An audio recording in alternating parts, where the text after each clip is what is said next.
तो आजादी के सफर के आज के एपिसोड में हम स्वतंत्रता सेनानी अवंतीबाई लोधी को याद करेंगे, जिन्होंने भारतीय स्वतंत्रता के पहले युद्ध में भाग लिया।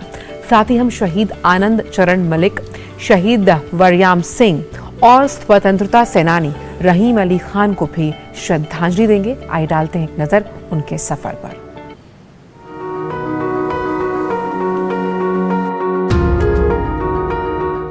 आज की कड़ी में हम स्वतंत्रता सेनानी अवंतीबाई लोधी का स्मरण कर रहे हैं, जिन्होंने 1857 में आजादी की पहली लड़ाई में भाग लिया था। अवंतीबाई लोधी का जन्म 16 अगस्त 1831 को सियोनी, मध्य प्रदेश में हुआ था। उनका विवाह रामगढ़ के राजा लक्ष्मण सिंह के पुत्र युवराज विक्रमादित्य सिंह लोधी से हुआ। उनके दो पुत्र हुए, अमन सिंह और शेर सिंह। राजा विक्रमादित्य के खराब स्वास्थ्य के कारण रानी अवंतीबाई ने अपने अवयस्क पुत्र की ओर से शासन की बागडोर अपने हाथों में ले ली। 1851 में जब राजा विक्रमादित्य की मृत्यु हो गई, ब्रिटिश अधिकारियों ने रानी की अवमानना करते हुए रामगढ़ का शासन संरक्षण अदालत को सौंप देने का निर्णय किया। रानी ने इसका कड़ा विरोध किया।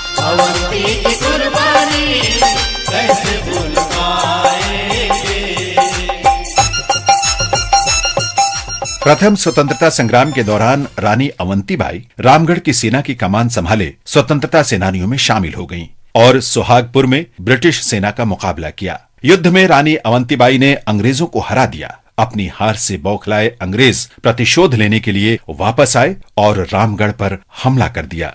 अवंतीबाई ने ब्रिटिश सेना को रोकने के लिए गुरिल्ला युद्ध का सहारा लिया। 1 अप्रैल 1858 को देवहरगढ़ की पहाड़ियों में निर्णायक युद्ध में उनकी संयुक्त सेना को अंग्रेजों के हाथों हार का सामना करना पड़ा।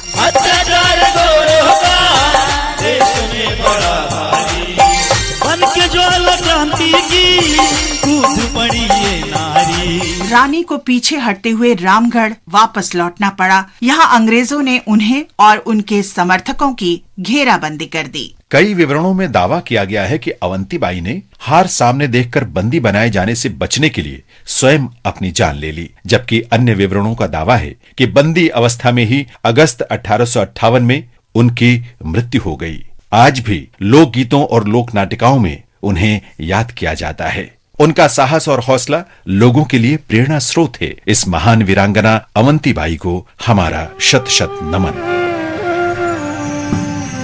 आज हम शहीद आनंद चरण मलिक को भी श्रद्धांजलि अर्पित कर रहे हैं, जिनका निधन 1 अप्रैल 1930 को हुआ था। कोलकाता के धर्मटोला में रहने वाले आनंद चरण ने अनुचित यातायात नियमों का विरोध किया था। आनंद चरण और उस इलाके के अन्य लोग ब्रिटिश प्रशासन द्वारा लागू नए व्यापार नियमों से असंतुष्ट थे। उन्होंने इस आधार पर नए नियमों पर आपत्ति की कि इससे उनकी आजीविका पर प्रतिकूल असर पड़ेगा। उन्होंने इसका विरोध करने का फैसला किया। 1 अप्रैल 1930 को गाड़ीवानों ने साथ मिलकर अपनी बैलगाड़ियां सड़कों पर छोड़ दी और पशुओं को हटा लिया। मुख्य सड़कों को बलपूर्वक खाली कराने के लिए आई पुलिस से संघर्ष छिड़ गया और जल्दी ही बड़ी संख्या में आसपास के लोग भी गाड़ीवानों के साथ आ गए। पुलिस ने भीड़ पर गोलीबारी शुरू कर दी, जिसमें आनंद चरण मलिक और 6 अन्य लोग मारे गए।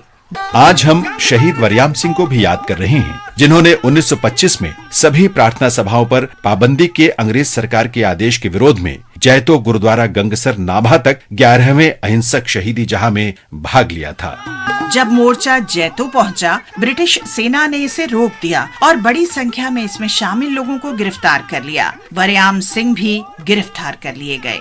उन्हें भयंकर यातनाएं दी गईं और नाभा बीर जेल में 1 अप्रैल 1925 को उनकी मृत्यु हो गई। आज हम स्वतंत्रता सेनानी रहीम अली खान की भी याद कर रहे हैं, जिन्होंने आजादी की पहली लड़ाई के दौरान स्वतंत्रता आंदोलन के कर्मठ कार्यकर्ताओं का नेतृत्व किया था। कई स्थानों पर उन्होंने ब्रिटिश सैनिकों से मोर्चा लिया और अपने पड़ोसियों की आर्थिक मदद भी की। एक मुकाबले के दौरान ब्रिटिश सैनिकों ने उन्हें पकड़ लिया और सश्रम कठोर कारावास की सजा सुनाई गई। 7 मार्च 1859 को उन्हें अंडमान द्वीप भेज दिया गया। कारावास में ही 1 अप्रैल 1859 को उनकी मृत्यु हो गई। स्वदेश की माटी के इस महान सपूत रहीम अली खान को हमारा शत शत नमन।